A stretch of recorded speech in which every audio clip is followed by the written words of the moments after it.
day it is. I think it's panel 13. I know that much. So hello, welcome. My name is Mita. I am the chair of today's opening panel. We have two speakers today. I presume I'm going to be pronouncing these names correctly. Dr. Laeed Zaghlami from Algiers University, and we have Gulnara Zakharova. And they'll be talking to us about power and television. We were going to have Thomas Waite in the panel today, but unfortunately the coronavirus has struck and he's not able to join us. So we've got two panels today. I think the usual setup of we'll have both the papers first, and then we'll have the Q&A afterwards for both papers. I'm going to turn my camera off and my microphone off, but when you've got a minute, I will come onto the camera and I will also type in the chat that you've got a minute left, just to kind of give you that kind of warning or something to say that, you know, your time's coming to an end. And then if not, I'll frantically gesture in the camera to say that your time is up, and hopefully you'll see me somewhere in the background. Okay, so shall we start off with Dr. Laeed Zaghlami, who holds a PhD from Algiers University. He's also got an MPhil from the University of Surrey and has published on social media and Algeria, yep, that's right, around democracy and the freedom of the press. Would you like to take over, Laeed? Good morning. Can you hear me? Can you see me? We can't see you, but we can hear you. Well, yes, here I am. Good morning, Mita. Good morning, everyone. This is Laeed from Algiers. I'm happy to join you on this conference. And today's paper is about television power and narcissistic desire in the political sphere, with more or less reference to Algeria. So to start with, for many years, the small screen has polarized the attention of a researcher from different backgrounds. I mean, whether information, communication, politics, psychology, economics, technology, science, etc.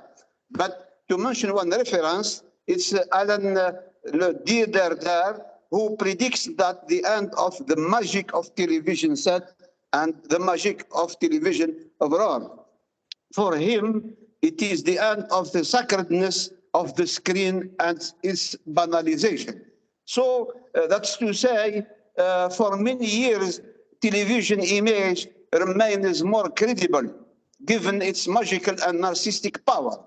However, each individual reacts according to their psychological, social, cultural, and demographic characteristics.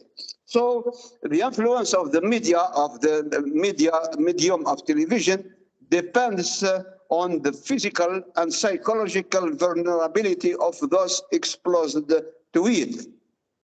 If the mystery of reception remains a secret, however, to study reception is to enter in the intimacy of others and to consider that the universe of meaning that are elaborated there can be characterized in other ways in terms of alienation of or deficit.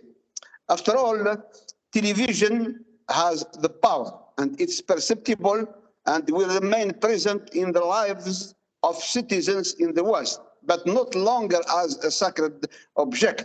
However, when it comes to developing countries, it has still a bright future of it, because politicians adore and worship it. Well, after all, it's the symbol of power and the power itself.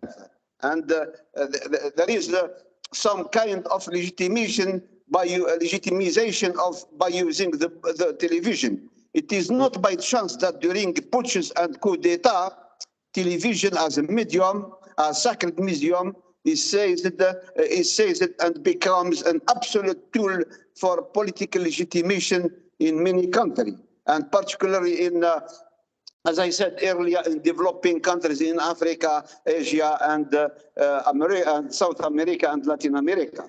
So the perception of the image, and especially its veneration, are linked to the political, social, cultural evolution of the given country. In other words, the perception of television depends on how developed economically, politically, socially given country, the society. Of course, as I mentioned, the mystery of television remains fully to be explored. Let's be pragmatic. Television is an essentially symbolic power. Each one looks at it within his own glass, far from his cultural and informational fans. Daniel Dayan, who wrote a lot about television, and in his book, The Mystery of Reception, he notes that television represents the eruption of a disturbing culture into one's own space of intimacy, and the television set constitute a space of cohabitation which also remains symbolic.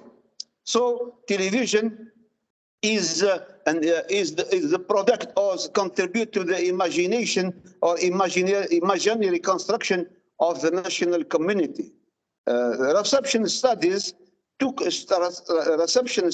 yes, look in the intimacy, as I said already, of other, and consider that the universe of meaning which are elaborated there can be characterized differently, as I said, according to their economic, social, psychological, cultural background. And in this light, Benedict Anderson wrote on his book about the reception studies and the imagination that television contribute to the imaginary construction of the national community. And this definition of Benedict, or this note of Benedict Anderson, applies really to the case of my country, Algeria, where during the unique party system, the television was a source of polarization. And of course, through television, politicians use it to construct the imaginary perception of the national community. Everything, any politics, any economic strategy, whatever happened in the country, is done through this medium. So here we are, of course, we are noticing that the fact that it is imagined and began to be anticipation, to be or fiction, does not prevent it from becoming a reality. So we are enjoying a deep emotional legitimacy, and the public or the audience watched it has its fictional status, and does not prevent it from being a reality either. In other words, it is a fictional world and then become a real world afterwards, because as we see, so many battles and wars are now fought and on the television studio and before us on the screen. It is important to mention that television as a medium and the image we speak about here, the omnipotence of image, the civilization of the image, the culture of image, and especially television image, has become a major stake in the conquest of power, I mean political power, and the establishment of authority. Far from being neutral, television image is at the heart of any communication and information strategy. That is to say, in some cases, in some countries, everything, as I said already, is done through television, and the whole policy of a given country is created or built up on its through television medium. However, its use must obey to rules of arts and technique, far from the feeling of the scars and the saturation of the memory and the eyes. The picture, the image, is a combination of a thought, of an idea, of a color, and where each color represents a meaning. It is the fruit of a thoughtful and studied work to have the predicted image, the predicted and the expected impact. So the little interest given to the embellishing form of the image can fatally influence the content and distort the meaning. It is clear to mention that as I said earlier, if in Western countries television still has power, but not in sacralized way, so television image that appear in the news on public television in our region in North Africa, I have to notice it privileged the formal, the solemn, and the official approach at the expense of something more aesthetics, more human and more natural. In other words, news on television in a part of North Africa, especially public television, and when they show political figure and decision maker, they show them in very formal, very official way that you can really assume that it is very artificial, far from to be natural and human. And this state of affairs makes communication through image lose all its meaning and the charm. And it's true, because they are fabricating, they are making up something which is real, which is not real, to pretend to make it real. And all it's a lot of artifice and a lot of combination of something which is really not true. Moreover, the public is quickly annoyed by the quality, by the bad quality of the image, and of course its aesthetics and symbolic poverty. After all, and I am talking from developing countries, television as a medium is the only ones with the power of legitimacy and credibility. In other words, the politicians mainly use television as a way to impose, to exert their power. And it's television that who give or take away their political legitimacy. And I have to say, so many politicians or so many people, ordinary people, have become politicians because they have been using the power of television. And once they are known to the public, general public, they have already acquired this legitimacy, but it's an artificial one after all. And of course, television image has become a veritable weapon of domination and power. It is used, as I said, as a tools to exert power and authority. But incidentally, it is, on the other hand, for those vulnerable and weak people, a source of narcissism. From narcissism, and I give you the example of Algeria. Some politicians in Algeria, they have this narcissistic attitude to be seen on television. They cannot. I mean, for our former president, at one time, he was every day on the screen on television on 8 p.m. news. And to some extent, some people said, "Oh, is he living in television premises or what?" So there is a really, like I said, an alienation to television, and there is an alienation and really a psychological problem with the image, because those people who have lost their political intimacy, their political legitimacy, they are being driven by the image, and they see themselves. They see and they get their picture from what they are on television.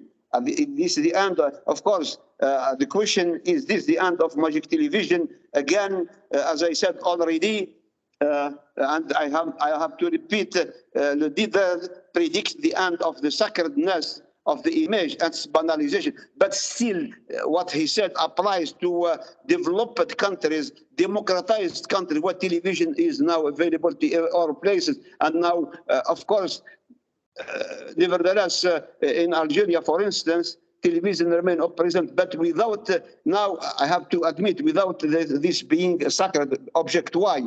Because there is the end of monopoly, the end of public monopoly on television. And since 2011, we have in Algeria over 40 television channels, private television channels, besides the proliferation of YouTube and all the social media. So therefore, television image has no more this monopoly. And of course, that before the advent of private television, what has characterized public television is the excessive and the inescapable use of the image for political, as I said already, political and social legitimation. It is a tyrannical form imposed by image, by culture image, and the narcissistic desire to be perceived as an individual and not as the mythical representative of political institution. So the exaggerated favor given to the culture of the image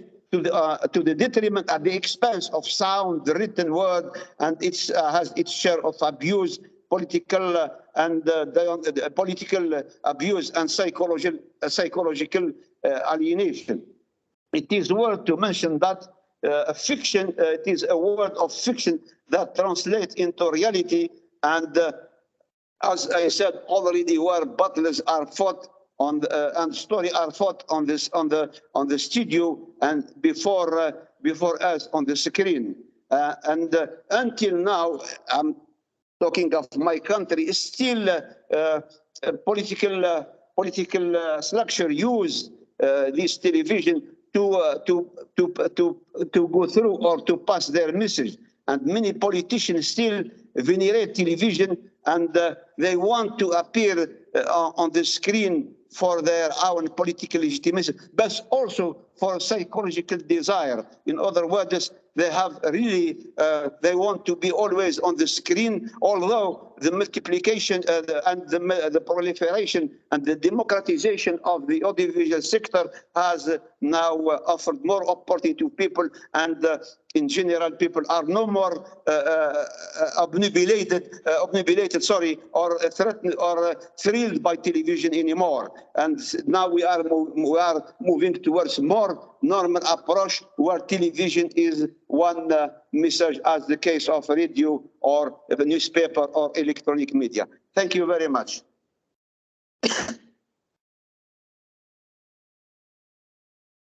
Thank you so much, Laeed. That was really good. Thank you very much. So and well within time. Thank you so much for that. Okay, we'll now move on to Gulnara Zakharova. Just giving myself a fist pump for getting that name pronunciation right.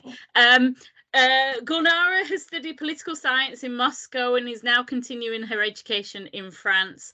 She's a PhD student researching RT, Russia Today, France, and their audiences in the field of transnational media studies. Take it away, Gulnara. Thank you. Well, hello, everybody. First of all, I am really honored to participate in this conference. I've been really enjoying all the panels so far, discovering all of the different television studies across the globe. So I'm speaking to you from Paris, France, and I will be presenting my paper published last March in the 4E Dialogue Journal special issue called RT France as an alternative media outlet for the extreme right communities in France, an audience study of YouTube comments. And this is also part of my thesis research on RT France's audiences, as you mentioned. So Russia Today, or RT, is a transnational TV channel that is financed by the Russian state. And obviously, with everything that's been going on in the world, you might have heard that the channel has been banned in the European Union recently and on YouTube all over the world.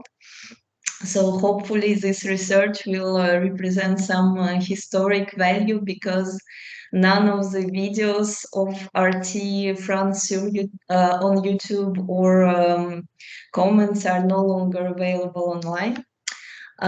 So now I will probably turn off my camera and share my presentation.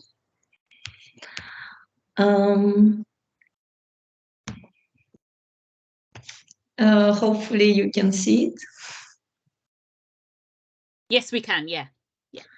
Okay. So very briefly, this is the plan of my communication. I will first speak about RT France's presence on YouTube, then I will explain my theoretical framework, and then I will share the results of the study. So RT France is the French language branch of RT, formerly Russia Today, a transnational television channel financed by the Russian state. It was launched in France on December 18, 2017, and it presents itself as an alternative media outlet as opposed to the mainstream Western media, as they call them. It has been accused of being Russia's propaganda tool and for spreading fake news. Social media and YouTube in particular have always been at the heart of the channel's strategy, as you can see in this quote from Margarita Simonian, the channel's global editor-in-chief. Before the ban, RT France had over 1 million followers on YouTube, as well as its channels in other languages, as you can see on this slide. Given the channel's alternative positioning reflected in its official slogan that you can see here, so Osez questionner means dare to question. And in this quote of the French channel's editor-in-chief, I am following the theoretical framework of subaltern counterpublics, a concept developed by Nancy Fraser that refers to parallel discursive arenas where members of subordinated social groups invent and circulate counter-discourses, which in turn permit them to formulate oppositional interpretations of their identities, interests, and needs. However, given RT France's transnational status, this theoretical framework alone would be limiting because it doesn't take into consideration the channel's ties to Russia and its financial support. This is why I have extended my theoretical framework with Malone Holmes' definition of anti-democratic counterpublics online, because we have here exactly the type of exclusion and or marginalization that is not structural, but rather based on the type of interests and needs that are formulated internally and voiced towards wider publics. These groups, perceiving themselves as marginalized, can, on the contrary, have a potential to dominate certain arenas. Due to their relationally privileged position, such groups are more likely to have access to important networks and to be supported by resourceful actors, which can be crucial when mobilizing politically. Thus, my hypothesis is that through its alternative positioning and its strong social media presence, RT France's comment space on YouTube represents a parallel discursive arena to consolidate existing counterpublics and promote their views to the larger publics. It is important to note that for RT France, these counterpublics seem to be largely represented by the far-right communities, according to previous research and due to the channel's alternative positioning and its ideological proximity to these communities. According to the French scholar Cécile Gassier, there are important ties between the Russian agents of influence and RT France. Moreover, they share the same imaginary of Christianity, traditional family values, anti-Americanism, strong state ideology, distrust in the media, and belief in conspiracy theories. Simultaneously, these communities seem to be specifically targeted by the channel, namely through putting forward conservative guests supporting the Kremlin's political line, playing with the sentiment of abandonment by elites, and satisfying those searching for alternative sources of information. In the framework of the anti-democratic counterpublics, I analyze the comments of RT France's viewers through the concept of social media affordances that are different enablers or possibilities of action of social media platforms. According to Malone Hall, different social media, comment section in mainstream news media and blogs in particular are enabling and shaping counter-public dynamics, namely through what she calls social media affordances, such as association and meta-voicing. The affordance of association is the enhanced possibility for association through online platforms, and it has been pointed out as a crucial affordance in relation to the formation of online communities. In particular, online platforms facilitate connections between individuals and between individuals and content. The affordance of meta-voicing refers to a wide range of different technical enablers, such as retweeting, liking, upvoting, or commenting on posts made by others, through which online platforms provide possibilities to amplify the voices of others. We will observe the way these affordances shape counter-public dynamics within RT's audiences in the results section of the presentation. So my data included 22,677 comments of RT France's 15 most popular videos on YouTube, collected on July 8, 2021 between 2:45 and 4 p.m. UTC+2.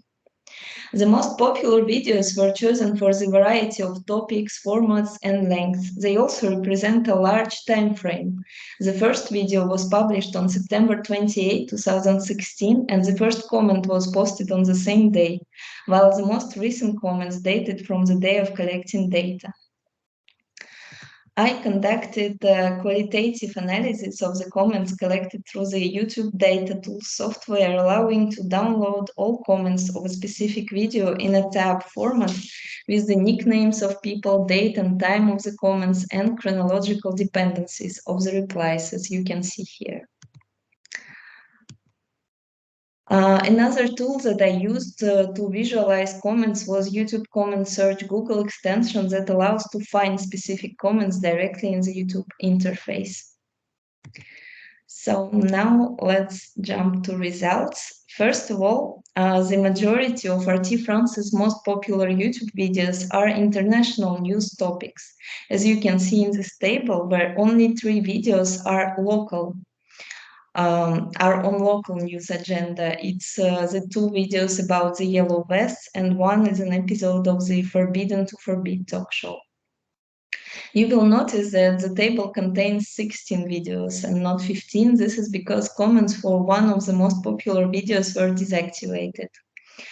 Very interestingly, most of the videos only have French subtitles and weren't even dubbed, and most haven't required any sophisticated editing. There are live streams, extracts of conferences and interviews, and only 4 documentaries and 1 talk show episode. A little disclaimer: in order to respect research ethics, and since this will be published online, I decided to anonymize all of the comments by hiding the commentators' nicknames and profile pictures. So the first trend that I observed was the localization of the international news. As I said earlier, most of the videos are about international news, while the comment space is very oriented to the local agenda. Here are some examples of this localization. This video to your left is called USA, the Wall of Discord, and is about Mexican immigration to the United States. However, the comment space transforms into a platform for discussing immigration in France, as you can see in the comments below. Another example is the video to your right, where Putin corrects his agriculture minister, who says mistakenly that people consume a lot of pork in Indonesia. In the comment space, people mention Emmanuel Macron mistakenly saying that French Guiana was an island to underline the incompetence of the French president. Another trend is the timeless aspect of many topics, made possible through a half-entertaining, half-informative tone employed by RT. It allows viewers to come back to the comment space to continue discussing the same narratives years later. For example, this video dating from 2018, where Vladimir Putin tells Emmanuel Macron that he didn't need to be scared, quite a humiliating thing actually. People come back to this video to discuss the incident of the French president being slapped in the face during one of his public appearances in 2021, as you can see in this comment. Thus, even though the video was published in 2018, 3 years later, it remained a space for discussing recent events. Far-right narratives emerge in the comment space through the emotional component of most videos. For example, for the video that we just discussed, where Emmanuel Macron looks humiliated, for some viewers, it is the entire eternal France that is belittled.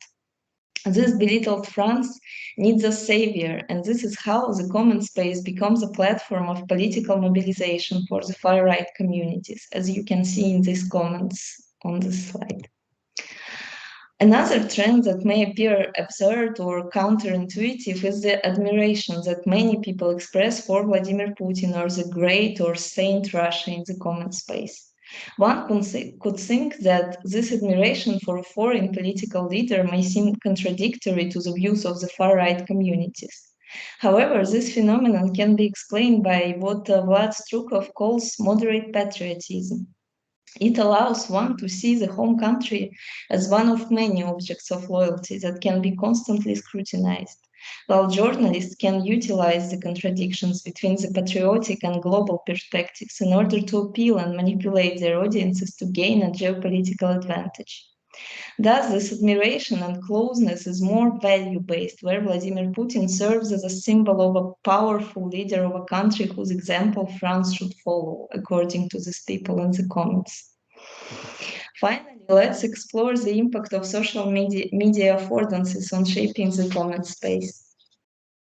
The affordance of association manifests itself by a strong presence of comments that are replies to other comments in comparison to the first level comments published as a reaction to the video directly. You can see here in this table the number of first level comments is systematically less than a half of the total number of comments. It means that RT's viewers on YouTube prefer discussion to direct interaction with the channel's content.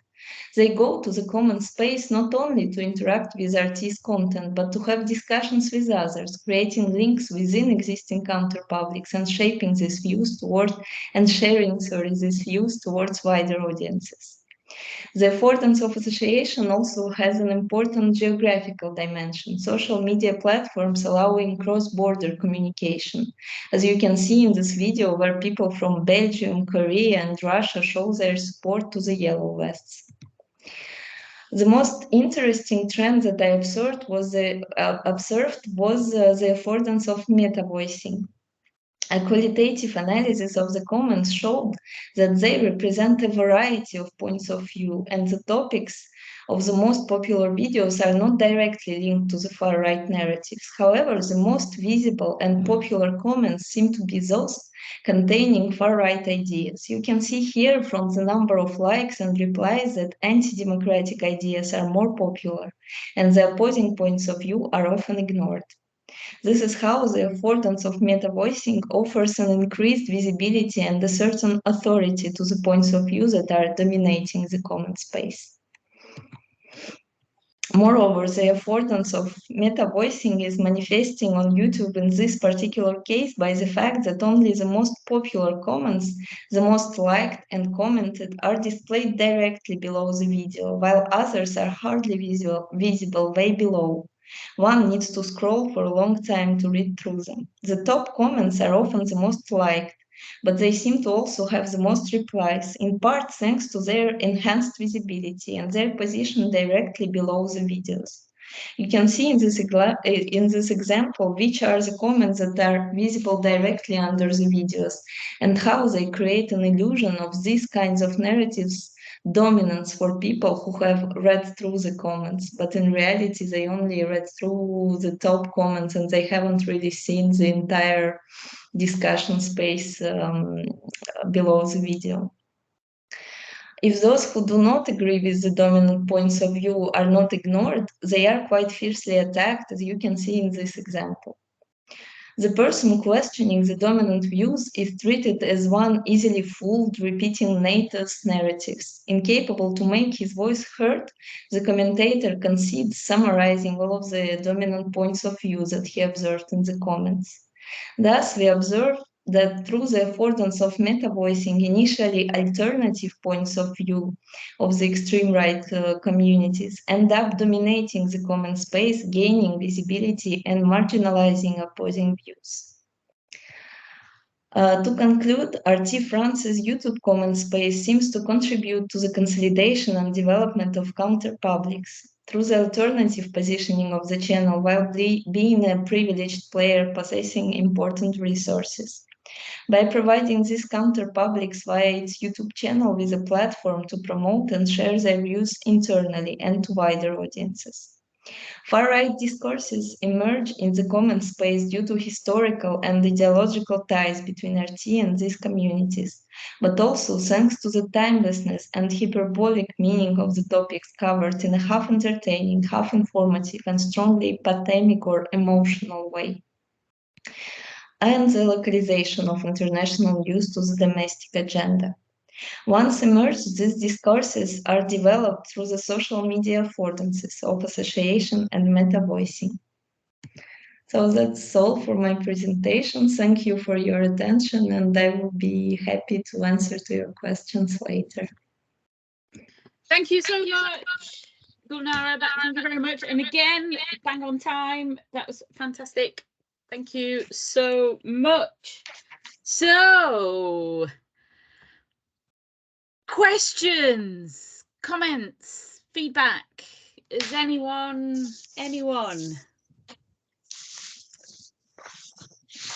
got any? Kelly, you've got your hand up. JP. Oh, JP, sorry. No worries. Really interesting presentations. I had a sort of question for Gulnara about your research methods, because I'm, as I think Elke, for example, knows, I'm really into data stuff and doing stuff with huge data sets. And I wondered whether you tried or you're interested in thinking about sort of methods to kind of look at the sort of, like sentiment analysis, for example, of the text itself. I just wondered whether that might add something, or whether that's something kind of on your radar, something that could be interesting just to kind of flesh out this research. Well, thank you for your question. You're actually right on point, because recently I've started going in this direction and exploring the effective publics theory, and I've been looking through different softwares that allows to conduct sentiment analysis, but then it's hardly ever perfect. So there is already some research of RT's comments in English, but the researchers made the coding of the emotions themselves. So this is something that I will be trying for one of my articles. But yeah, this is exactly the direction I'm going into now. Great. Thank you so much. Elke's got a hand up. Yeah, I've got a question for Laeed. Really love the papers, and I love how they actually speak to each other, but particularly because, Laeed, you're very conceptual, while Gulnara is really going into audience research and stuff.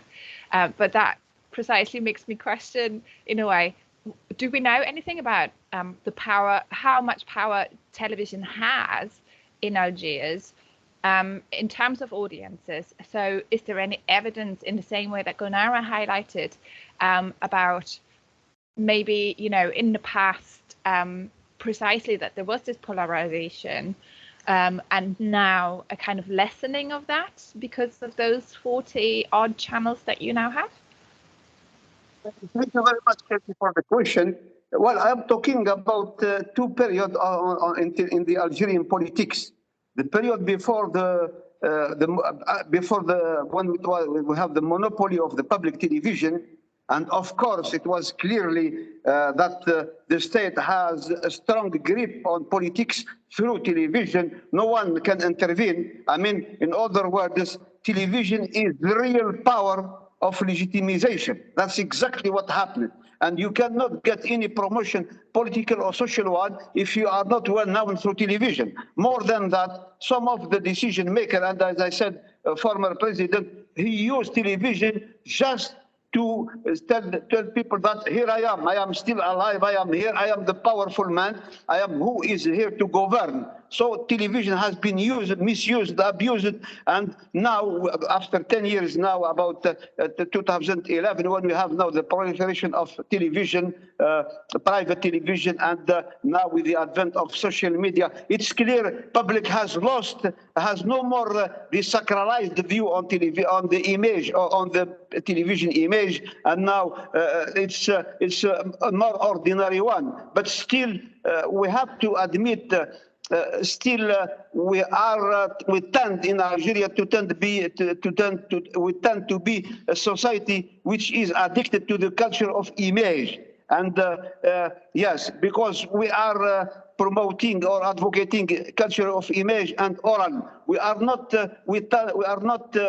advocating written press. I mean something about writing. So we tend to be more oral and picture. And now I think now with the proliferation of, as I said, TikTok, Facebook, Twitter, and so forth, now people tend to combine picture, image, sound, and text. And I'm happy, I'm optimistic that the tyrannical image of the past is no more valid, and people now are not anymore, especially young generation, are no more, maybe they don't even watch television at all. That's exactly the perception. When we have about 25 million for a population of 44, almost 50 or 60% of the population are now using social media, so television is no more the primary source of information, and this is the image of the past. And I am confident that I think now we have access to more democratization of television and image, and people have a lot of opportunity to either to watch, to use, to consume, etc. Thank you, Laeed. That's a really interesting shift, and I think also for me personally, it kind of reminds me of the political systems in Malaysia, where they were, the media was state controlled, but then the young people and with the rise of social media have also are rejecting television and what it is that state-owned television is kind of telling them, and using social media to kind of oppose and counteract that. Thank you very much, Laeed. Gulnara's got a question. Yes, if I may, I have a couple of questions for Laeed. Thank you for your presentation. It's really fascinating and really, with everything that's going on in Russia at the moment, the power of television is in place in many, many countries, and more than we thought. Even with the shift to the social media, it still remains a powerful tool of sharing the information of the state. My questions are more related to my areas of study, which is transnational televisions, and I was wondering if in Algeria there are a lot of private channels, or most of the television is public, and then with the presence of other countries in the French-speaking television. For example, I know that Canal Plus is really present in Africa, and television can also be a powerful tool of soft power and not just the state power. So I was wondering, what are your thoughts on that? If other states are trying to influence the audience through television in Algeria? And the second question is more related to my research topic of RT France.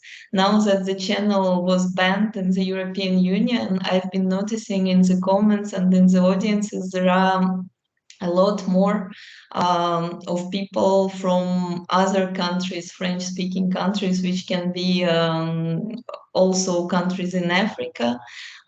There's less people from Maghreb and mostly people from sub-Saharan Africa, but I was wondering if you have any kind of information on what's the perception of RT France in Algeria, and if people are watching it more, also with the ideology shared by RT that can be close in some respect to the state ideology of Algeria. Thank you. Yes, Gulnara. Yes, thank you for the question. Well, the remarks and more, your perception. I think in Algeria, as I said before 2011, there was only one public channel, and afterwards we have over 45 private television. Now, in total, we have eight public television channel, and the rest, which is around 35, are private. That is to say, the whole image has completely changed, and you have a real democratization of television and access. Now we can have television very easily. But let's make it clear. We have, as I said, some statistics. We have 25 million of Algerians are now, of course, connected to different tools of social media, whether Facebook, Twitter, YouTube, etc. So that is to say, television is no more the polarized medium by which you have to send message. Maybe still in the mind of those who are in power, but still they know the impact is very little compared to the multiplication and the proliferation of channels. And you mentioned about French. I don't think this is an old image of French impact in Algeria. Algeria has over 20 million parabolic dish. Can you imagine? 20 million parabolic dish in Algeria. It is an open sky for everybody, for all householder in Algeria. And I can assure you now, which are more popular, maybe Jazeera from the Arabic channel, of course, besides French television, but still we have now BBC, we have American television, but it's very challenging. There is no more the monopoly of the French television. So that's to say, we have the Arabic, we have, as I said, we have from different countries, and of course, Arabic, French, and English. Thank you, Laeed. Is that answered your questions, Gulnara? Yeah. Yeah. Okay. I kind of cut out for a little bit there. So yeah. But any other questions?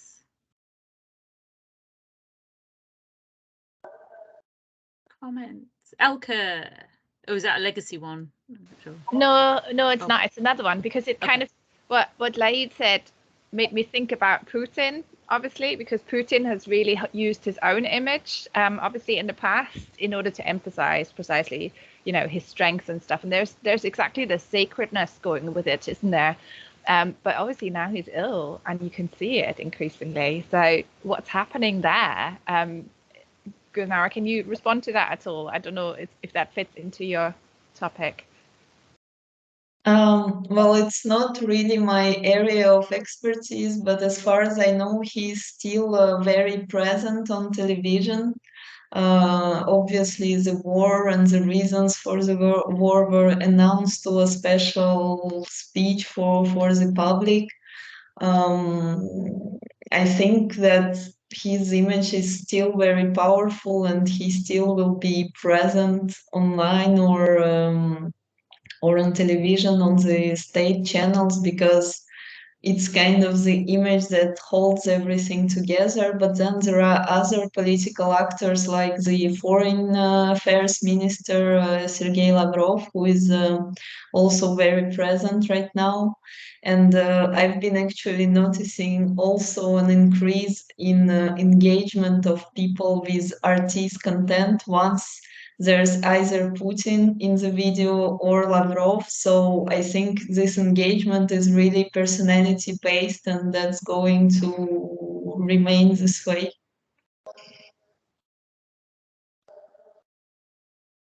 Can I just add one thing? Please do. Yes, at one time, and it was like a problem for, especially for those in power. It was this psychological disorder for them. They cannot see themselves. They cannot not seeing themselves on television. And it's, as I said, I have to stress on the narcissistic approach. There is a narcissistic, they want to be on television because they will talk, because they will ask them, oh, yes, I have seen you on television, his wife, his family, his friends, his colleagues, and they are using this as a tool to impose, to expel, to exert some kind of power. But of course, psychologically, it was not acceptable, because it reflects some kind of an uneasiness, psychological uneasiness from those who want to see themselves from television, and they want to be praised by people because they have been on television. And this image is no more valid now, because democratization has thrown away all this old and abnormal attitude. Yeah, I wonder, is it this sacredization of the image? Do you think it's a generational thing? You Yes. know, like, yeah, it's because Narendra Modi, like, if there's anyone who's narcissistic, like second to Putin maybe, it's probably Narendra Modi. You know, like, he thrives on his image, you know, having clothes made with his name like embroidered into it and all of this kind of stuff. So yeah, so I think there's a lot of similarities with in kind of this politics, and I think with the swing to the right that has kind of gone on globally, I think this is a really interesting discussion. Sorry, I keep commenting and not asking questions. Are there any other questions? Yes, you are right. I mean, still the culture of image prevails. You have to admit it will not be thrown away overnight. But still, it has no more the monopolistic, the monopolistic attitude, and the megalomaniac approach is no more valid, because now, especially with the young generation, they want, as I said to you, they are not watching television anymore. I mean, the screen of television is no more their main source. They are still maybe addicted to the screen of tablet, of phone, and the PC and laptop, etc. But no more television. That's exactly the big change and the big shift in public attitude, especially for young generation. And of course, they are being what we call the manipulability of the image, digital image. So they are playing in the image, especially with the advent of digital television, digital technology. So they are making all this Photoshop and combination and making Mickey of this and that. So things have completely changed, you see. Thank you to the digital technology. Yeah, no, absolutely. Dipali has her hand up. Hello, thank you both for really interesting papers there, really interesting talks. So I've been trying to formulate my question, because hearing you both, there's so many things that I want to ask you, and here goes. So fundamentally, I was thinking about my home country, Bangladesh, and it was formed in 1971, and it's very rural, and there is a sort of lack of infrastructure in terms of phone lines and television. So there was never really, like in the West, especially in the I'm comparing to UK because this is where I grew up. So you have the national televisions, you have phone lines, underground pipes and things. And it seemed that there was one or two national state channels, like Laeed was talking about in Algeria, which presented a particular version of the news. And then I visited in 1999, and my grandfather brought out a small TV with a battery, and he clipped the two together so we could watch the Cricket World Cup. This was in 1999, and everyone gathered in my grandfather's house, and I sat on the bed because I was from London. But the thing is, we then go from that in 99, and suddenly, Gulnara, we have lots of young people using mobile phones as their source of television. So I guess what I'm trying to ask you both, what your opinions are from your perspectives and experiences, with a lack of infrastructure, a lack of social cohesion, if you like, because there is the lack of, like you mentioned, the Imagine community. with the fractured society then occurring and everyone having their own opinions and it's all a lot of white noise sometimes, is the imagined community no longer a valid concept then? Does it still exist? Thank you. That's a great question. Gulnara, do you want to take this first?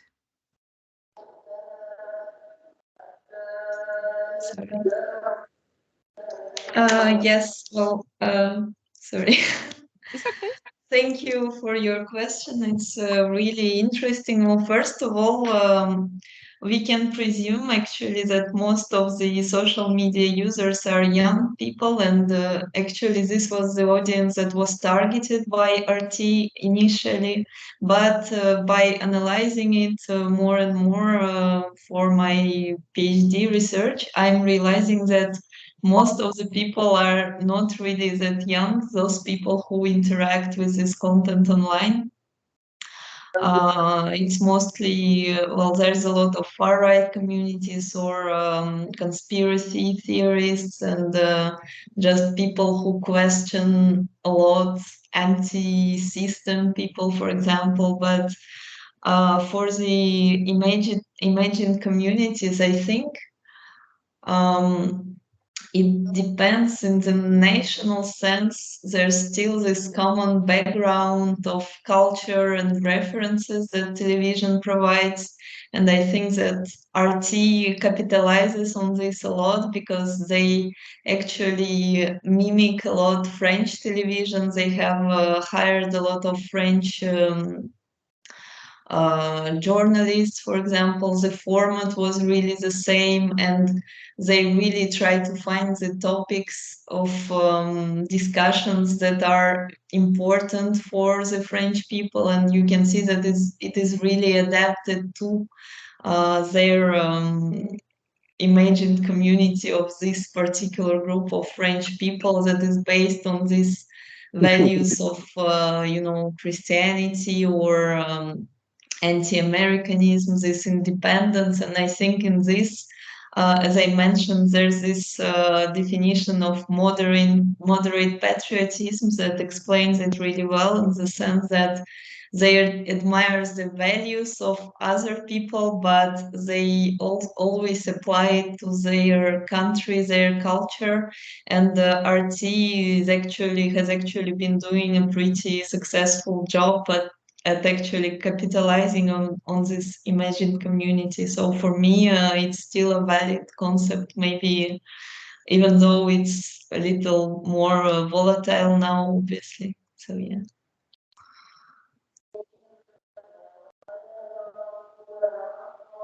Yes. Yeah. Yes, Sorry, go on. I think that perception of national community, I don't think is no more valid, because, as I said, now the public act and react and interact with television according to their own interest, their own social, political, cultural background. That is to say, we have different opinion and different attitude when it comes to television, but television is no more the polarized tool to follow, also, although still government and political decision maker use it. But overall, they have now they have to invest and to be deployed in the social media if they want to reach the great majority of young generation.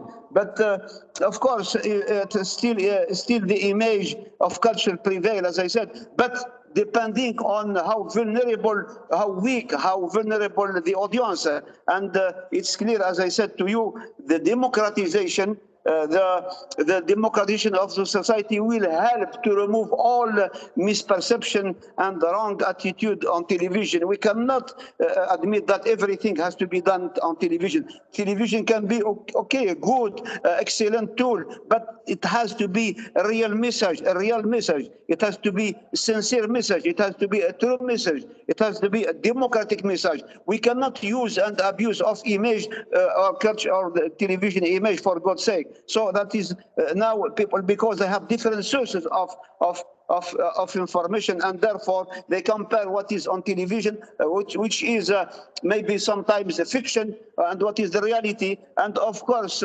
social media is here to counterpart what television report may be rightly or wrongly. Thank you very much, both. Thank you. Thank you. Gulnara, you've got a question? No, it was more of a comment. Yeah, sure. When we were talking about this, I think it was your question actually about this role of the image and the personalization of a leader, whether it was still valid or not. I think it's actually a really interesting field of research, in the sense that I think it will always be valid, because people will always need to put a face to the power or to a problem, and in this way it will always be powerful. They need to visualize the leader and the power, otherwise it is less clear for them. And I think it's interesting to trace the evolution of this imagery that I think can be traced back to, centuries before television, because at the beginning we had this, splendid portraits of emperors or statues. In the Soviet Union we had this kind of a red corner scene where there was a portrait of Lenin or Stalin that replaced actually Orthodox icons for a time. And I think then television kind of replaced that with constantly projecting the political leaders to the people. And now with social media, obviously we've been seeing a lot of political leaders very present on social media. I think we've been seeing it really a lot with Zelensky, for example, where it was really important for the people to know that he's there, that he's supporting them, that he's working alongside the soldiers. So I think it's really fascinating to trace this whole evolution, and I think this charismatic aspect of power is not going anywhere, even though it's changing. No, absolutely. Are there any more questions, or are we okay to wrap up if there's no more? I think we're okay to wrap up, because we've obviously lost the speaker, haven't we? So yeah. Okay, well, I'd like to thank Gulnara and Laeed again for some great papers, 2 great papers. And thank you to our guests who were here. Some have already left, unfortunately, but no, it was a great discussion around power and TV and imagery. I think it's so much can be taken from this. Thank you all. Thank you, Elka, again, and